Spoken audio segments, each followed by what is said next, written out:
আল্লাহ পাক রব্বুল আলামিন বলেন কুল হুয়াল্লাহু আহাদ। ও নবী আপনি জানায় দেন কুল হুয়াল্লাহ, কুল ও নবী আপনি বলে দেন হুয়াল্লাহ, তিনি সেই আল্লাহু আহাদ, তিনি হলেন একক। সেই আল্লাহ পাক রব্বুল আলামিনের কোনো শরীক নাই।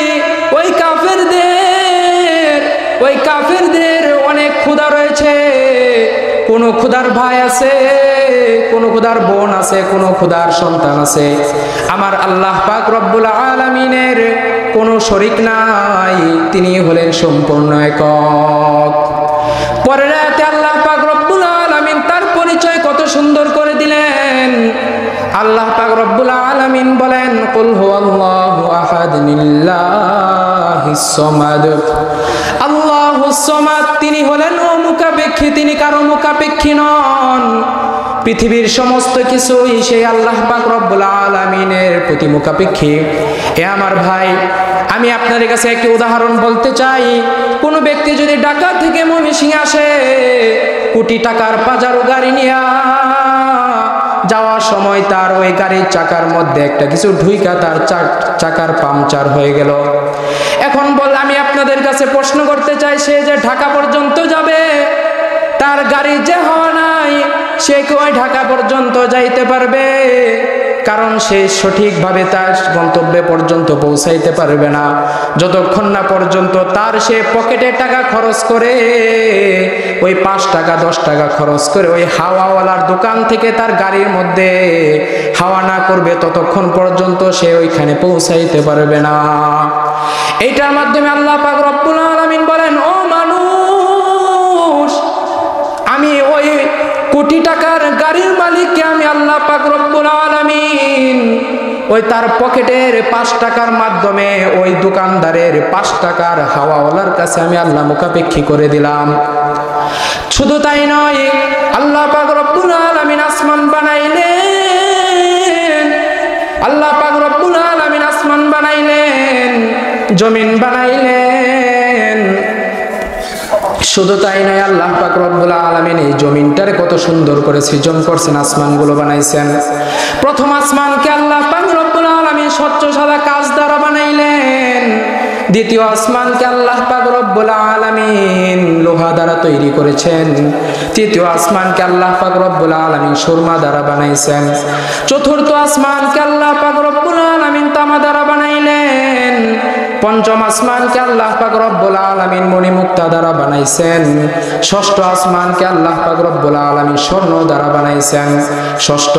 সপ্তম আসমানকে আল্লাহ পাক রব্বুল আলামিন, যে আসমানের উপরে আল্লাহ পাক রব্বুল আলামিনের কুদরতি আরশ, সেই আসমানকে আল্লাহ পাক রব্বুল আলামিন ইয়াকুত পাথর আর জবরদস্ত পাথর দ্বারা বানাইছেন। আল্লাহ পাক রব্বুল আলামিন বলেন, শুধু আকাশ আমি তৈরি করি নাই, পাহাড় বানাইলাম, সমুদ্র আমি আল্লাহ পাক রব্বুল আলামিন সৃজন করেছি। এত এত গাছ আমি আল্লাহ পাক রব্বুল আলামিন জমিনের মধ্যে বানাইলাম। কিছু গাছ আমি আল্লাহ বানাইলাম ফল দেয়, ছায়া দেয় না। কিছু গাছ এমন বানাইলাম ছায়া দেয়, ফল দেয় না। কিছু গাছ এমন বানাইলাম ছায়াও দেয়, ফলও দেয়। কিছু গাছ এমন বানাইলাম ছায়াও দেয় না, ফলও দেয় না। আল্লাহ পাক রব্বুল আলামিন বলেন, শুধু তাই নয়, ওই নদী খাল বিলের দিকে তাকাও, নদীর পায়ে এত এত মাছ আমি আল্লাহ পাক রব্বুল আলামিন, হাজার রকমের মাছ আমি আল্লাহ বানাইলাম। ওই সমুদ্রের মাছের মধ্যে এক রকম স্বাদ, ওই পুকুরের পানির মাছের মধ্যে আরেক রকম স্বাদ, ওই খাল বিলের পানির মধ্যে আরেক রকম স্বাদ। আল্লাহ পাক রব্বুল আলামিন বলেন, আমি জমিনের মধ্যে কত প্রাণী আমি আল্লাহ বানাইলাম। কিছু প্রাণী আছে দুধ দেয়, ডিম দেয় না। কিছু প্রাণী এমন আছে ডিম দেয়, দুধ দেয় না। কিছু প্রাণী এমন আছে ডিমও দেয় না, দুধও দেয় না। আল্লাহ পাক রব্বুল আলামিন বলেন, ও বান্দা, ওই আসমানের দিকে তাকাও, ওই আসমানের দিকে তুমি সূক্ষ্ম নজর দিয়ে তাকাও। আল্লাহ পাক রব্বুল আলামিন বলেন, তুমি পৃথিবীর সবচাইতে বড় ইঞ্জিনিয়ারিং এর নজরে তুমি ওই আসমানের দিকে তাকাও। ওই আসমান জমিনের দিকে তাকায় দেখো তুমি কোনো ভুল বের করতে পারো কিনা। আল্লাহ পাক রব্বুল আলামিন বলেন, 7 আসমান আমি বানাইলাম, জমিন বানাইলাম, ওই পাহাড় পর্বত আমি আল্লাহ বানাইলাম, এর মধ্যে বান্দা তুমি কোনো প্রকার ভুল খুঁজে বের করতে পারবে না। এই আসমান বানানোর ক্ষেত্রে আমি আল্লাহ পাক রব্বুল আলামিন দ্বিতীয় আর কারো প্রতি মুখাপেক্ষী হই নাই। তোমরা মানুষ সমস্ত সকল কিছু একজন আরেকজনের প্রতি মুখাপেক্ষী। আল্লাহ পাক রব্বুল আলামিন বলে, ও বান্দা, এই আসমান আমি আল্লাহ বানাইলাম। একটা গাড়ি তুমি বান্দা চালাইতে গেলে তুমি কত কিছুর মুখাপেক্ষী হয়ে যাও। তুমি ওই গাড়ি চালাইতে গেলে ড্রাইভারের মুখাপেক্ষী হও, ওই তেল পেট্রোলে তুমি মুখাপেক্ষী হও। কিন্তু আমি আল্লাহ পাক রব্বুল আলামিন আসমান বানানোর ক্ষেত্রে কারো মুখাপেক্ষী হই নাই, ওই পাহাড় বানাইতে গিয়া কারো মুখাপেক্ষী হই নাই। আল্লাহ পাক রব্বুল আলামিন বলেন, শুধু তাই নয়, আমি জমিনের মধ্যে কত মানুষ আমি আল্লাহ বানাইলাম, কত কোটি কোটি মানুষ আমি আল্লাহ বানাইলাম। একজনের মানুষের সাথে আরেকজনের চেহারার কোনো মিল নাই, একজনের হাতের ফিঙ্গারপ্রিন্টের সাথে আরেকজনের হাতের কোনো মিল নাই। শুধু তাই নয়, আশ্চর্যের বিষয় হলো একজন মানুষের ডান হাতের আঙ্গুলের ছাপের সাথে বাম হাতের আঙ্গুলের ছাপের কোনো মিল নাই। এটাই আল্লাহ পাক রব্বুল আলামিন ওই কাফেরদের জবাবে সূরার মাধ্যমে জানায় দেয়। আল্লাহ পাক রব্বুল আলামিন বলেন, কুল হুয়াল্লাহু আহাদ আল্লাহুস সামাদ। পরের আয়াতে আল্লাহ বলেন, লাম ইয়ালিদ ওয়া লাম ইউলাদ। তিনি কাউকে জন্ম দেন নাই, তিনি কারো সন্তান নয়। কারণ সন্তান জন্ম দেওয়া হলো সৃষ্টির যিনি স্রষ্টার কোনো সন্তান জন্ম দেওয়ার এটা কোনো বৈশিষ্ট্য না। কারণ একমাত্র বৈশিষ্ট্য হলো মানুষ প্রজনন করার বৈশিষ্ট্য হলো একমাত্র সৃষ্টির। আল্লাহ পাক রব্বুল আলামিন মানুষ বানাইলেন, ওই মানুষকে আল্লাহ পাক রব্বুল আলামিন ওই সন্তান একজন আরেকজনের সন্তান হওয়ার ক্ষমতা দিছে। শুধু তাই নয়, আল্লাহ পাক রব্বুল আলামিন পরে রাতে জানাই দেয়, কুল হুয়াল্লাহু আহাদ আল্লাহুস সামাদ লাম ইয়ালিদ ওয়া লাম ইউলাদ ওয়া লাম ইয়াকুল লাহু কুফুয়ান আহাদ ওয়া লাম ইয়াকুল লাহু কুফুয়ান আহাদ। তার মতো পৃথিবীর সমকক্ষ আর কেউ নাই। সে আল্লাহ পাক রব্বুল আলামিন কেমন, এটা যদি কেউ প্রশ্ন করে তাহলে প্রশ্ন উত্থাপিত হয়, লাইসা কামিসলিহি শাই, তার মতো কেউ নাই। আমার আল্লাহ হলেন আল্লাহর মতো। সেই আল্লাহ কত দয়ালু, কত দয়ালু। একটা ছোট্ট ঘটনা বলে আমি আলোচনা শেষ করব। মুসা আলাইহিস সালাম আল্লাহ পাক রব্বুল আলামিনকে বললেন, ওগো আল্লাহ, আমি তোমার কাছে দুইটা ব্যক্তির পরিচয় আমি জানতে চাই। পৃথিবীর বুকে সবচাইতে নিকৃষ্ট ব্যক্তির পরিচয় আমি জানতে চাই, সবচাইতে পরহেজগার ব্যক্তির পরিচয় আমি জানতে চাই। আল্লাহ পাক রব্বুল আলামিন বলে, মুসা, তুমি যদি তার পরিচয় জানতে চাও তাহলে ওই জঙ্গলের কিনারায় গিয়ে দাঁড়াও। ওই সকালবেলা ওই জঙ্গলের ভিতরে সর্বপ্রথম যে ব্যক্তিটি প্রবেশ করবে সেই হলো বর্তমান যুগে তোমার উম্মতের মধ্যে সবচাইতে নিকৃষ্টতম ব্যক্তি। মুসা আলাইহিস সালাম সকাল হলে চলে গেলেন জঙ্গলের কাছে, প্রবেশদ্বারে চলে গেলেন। ওইখানে যায়া দেখেন একজন ব্যক্তি ছোট্ট বাচ্চাকে কোলে নিয়া ওই জঙ্গলের মধ্যে প্রবেশ করতেছে। এটা দেখার পরে ওই মুসা নবী আল্লাহ পাক রব্বুল আলামিনকে বলে, ওগো আল্লাহ, ওই নিকৃষ্ট ব্যক্তির পরিচয় জানলাম, এখন তুমি সবচাইতে পরহেজগার ব্যক্তির পরিচয় আমার কাছে তুমি জানায় দাও। আল্লাহ পাক রব্বুল আলামিন বলে, মুসা রে, ওই সকালবেলা তুমি যেন ওই জঙ্গলে প্রবেশদ্বারে গিয়ে দাঁড়াইছিলা, এখনো তুমি ওই জঙ্গলের মধ্যে সন্ধ্যা হওয়ার সাথে সাথে তুমি দাঁড়ায় যাও। ওই জঙ্গল থেকে সবচাইতে সবার প্রথমে যে ব্যক্তিটা ওই জঙ্গল থেকে বের হয়ে তার বাড়ির উদ্দেশ্যে যাবে, ওই ব্যক্তিটাই হলো তোমার উম্মতের মধ্যে বর্তমান যুগে সবচাইতে পরহেজগার। মুসা আলাইহিস সালাম ওই সন্ধ্যা হওয়ার সাথে সাথে চলে গেলেন, আর যা দেখেন সকালবেলায় যে ব্যক্তিটাকে দেখেছিল, ওই যে বাচ্চা কোলে নিয়ে জঙ্গলের মধ্যে প্রবেশ করতেছে, ওই ব্যক্তিটি জঙ্গল থেকে বের হয়ে আসতেছে। মুসা বলে, ওগো আল্লাহ, তোমার কুদরতের কারিশমার খেলা বোঝা বড় দায়, তুমি আমাকে একটু এই খেলাটা একটু বোঝায় দাও।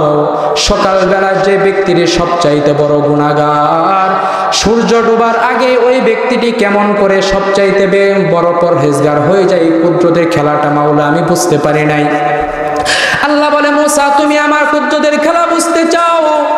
ও মুসা রে, ওই ব্যক্তি যখন ওই জঙ্গলের মধ্যে প্রবেশ করলো, তখন তার ওই ছোট্ট বাচ্চাটা তাকে প্রশ্ন করে, ওগো বাবা, এই জঙ্গলের চাইতে বুঝি পৃথিবীর বুকে আর বড় কিছু নাই? ওই ব্যক্তি বলে, ছোট্ট সন্তানকে জবাব দেয়, এই জঙ্গলের চাইতে কি আমার বাবা, এই জঙ্গলের চাইতে কি পাহাড় আরো বড় কিনা? ওই ছোট্ট সন্তান বলে, বাবা পাহাড়ের চাইতে বড় আরো কিছু আছে নাকি? ওই ব্যক্তি জবাব দেয়, রে আমার সন্তান, ওই পাহাড়ের চাইতে কি এই জমিনটা সবচাইতে অনেক বড় কিনা? ওই ছোট্ট সন্তানটা আবার তার বাবার কাছে প্রশ্ন করে, ওগো বাবা, ওই এই জমিনের চাইতে কি, এই জমিনের চাইতে কি বড় পৃথিবীর বুকে আর কিছু নাই? ওই ব্যক্তি জবাব দেয়, ওগো আমার সন্তান, তুমি জানতে চাও এই জমিনের চাইতে কি ওই আল্লাহ পাক রব্বুল আলামিন আকাশ জগৎটাকে আরো বড় কিনা? ওই সন্তান বলে, ওগো বাবা, ওই আকাশ আসমান জগতের চাইতে কি আরো বড় আরো কিছু আছে কিনা? ওই সন্তান জবাব দেয়, ওগো আমার সন্তান, ওই আসমানের জগতের চাইতে কি আমার মালিকের আরশে আজিমটা আরো বড়? ওই সন্তান আবারও প্রশ্ন করে, রে বাবা, ওই আরশের চাইতে কি আরো বড় কিছু আছে কিনা? এইবার ওই সন্তান চোখের পানি ফেলে দিয়ে বলে, ওগো আমার সন্তান, ওই ছোট্ট সন্তানটা তার বাবার চোখের পানি দেখে বলে, ওগো বাবা, আমার প্রশ্ন করাতে কি বাবা তুমি রাগ করতেছ কিনা? রাগ কইরা বুঝি তুমি কান্না করতেছ? ওই লোকটা বলে, না রে সন্তান, তোমার জন্য আমি কাঁদি না, তুমি যে আমার প্রশ্ন করেছো আল্লাহ পাক রব্বুল আলামিন আরশের চাইতে বড় আরো কিছু আছে কিনা, আমি বলতে চাই, কারণ একটা কথা আমার মনে হয়ে গেছে, যেই কথার কারণে আমার চোখ দিয়ে পানি বের হয়ে গেছে। আল্লাহ পাক রব্বুল আলামিন আরশের চাইতে কি আমার তোমার বাবার গুনার বোঝাটা আরো বড়?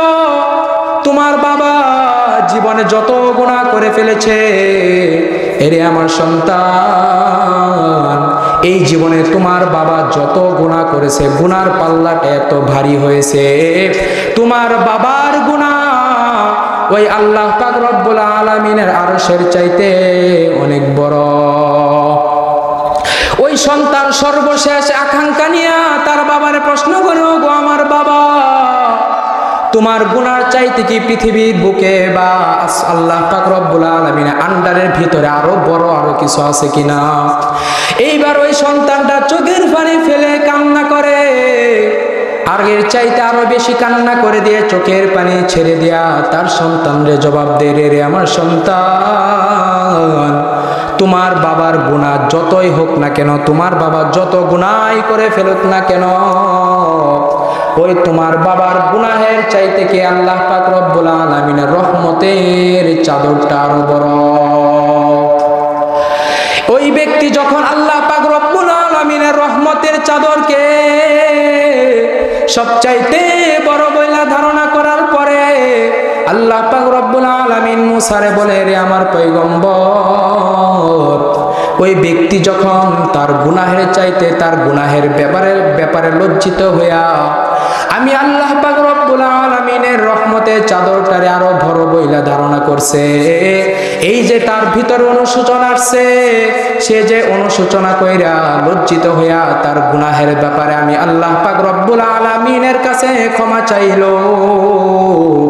সাথে সাথে আমি আল্লাহ পাক রব্বুল আলামিন তার সমস্ত গুনাহ মাফ কইরা দিয়া ওই জঙ্গলের ভিতরে যখন সে সকালবেলা প্রবেশ করেছিল সবচাইতে নিকৃষ্টতম ব্যক্তি অবস্থায়, এই যে সে তওবা করলো, তার তওবার জন্য সে লজ্জিত হলো, এই তওবার কারণে ওই জঙ্গলে অবস্থানকালে আমি আল্লাহ পাক রব্বুল আলামিন তার জীবনের সমস্ত গুনাহ মাফ কইরা দিয়া তাকে ওই সন্ধ্যাবেলায় পৃথিবীর বুকে সবচাইতে বড় পরহেজগার বানাই দিলাম। এই তো হলো সেই মালিকের দয়া। এখন বলতে পারেন যে এই ছোট্ট আয়াতের মাধ্যমে, ছোট্ট সূরার মাধ্যমে আল্লাহ পাক রব্বুল আলামিন তার এত বড় রবের পরিচয় দিলেন। আরে ভাই, এই দুইটা কথা নিয়ে যদি কেউ গবেষণা করে তাহলে আল্লাহ পাক রব্বুল আলামিনের প্রতি তার বিশ্বাস এমনিতে এসে যাবে। এই যে বললাম সেই রব কেমন রব, এত গুনাহ করার পরেও একটু তওবা করার কারণে আল্লাহ পাক রব্বুল আলামিন তার সমস্ত গুনাহ মাফ করে দিছে।